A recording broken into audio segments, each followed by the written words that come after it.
Hey, this is Melanie with Swim Against the Current. I wanted to talk about the conditioning process of the ego today in this video. And so what is the conditioning process of the ego? The conditioning process of the ego are traditions, expectations, and values that are handed down from generation to generation in someone's family.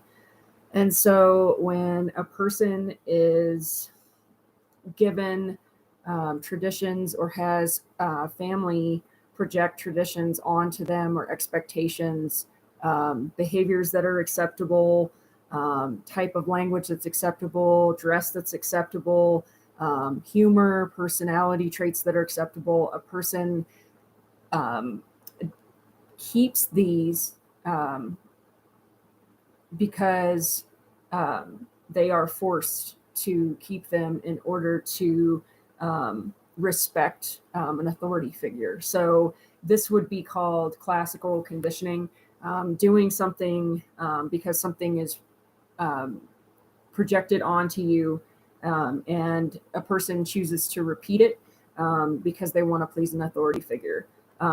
What else can happen in this process, or another type of conditioning example of the ego, is operant conditioning. So operant conditioning would look like values that are projected and resisted by a child or by a person early in life. And these traditions, like we mentioned, would not be acceptable. And so this is where we get authoritative parenting from, the idea that kids will be rewarded when they do what they're told. And this can extend into adulthood. And we find that this is why Christianity works for a lot of adults, or why Group A is so popular, is because once a person is conditioned in the ego, if they choose to live under someone's authority, and that's one way of living, they continue to do so. And so that's what operant conditioning looks like in terms of behavior.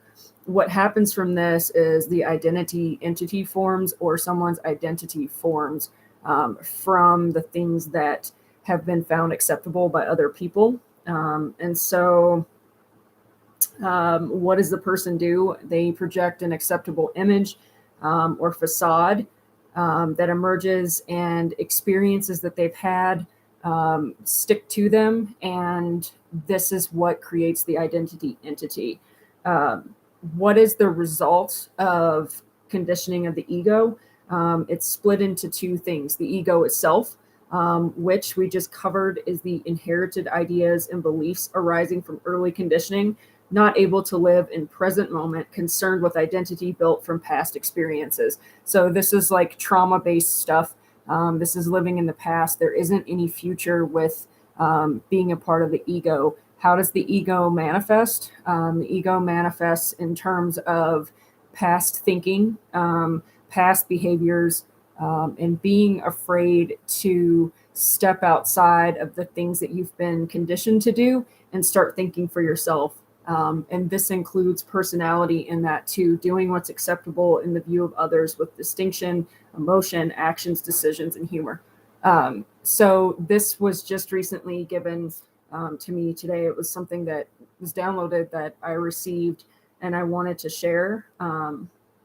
Like I said in all my videos, as I continue to grow and learn, as this stuff comes up, I'll share it with you. But I wanted to show the notes from this study. Hopefully it's visible. You can take a look at it. I'll be posting more in the description, but this is what I wanted to summarize. This is a pretty short video today, but there's a lot here. So if you have questions, let me know. I hope you guys have a good one. Sending healing light. Shalom.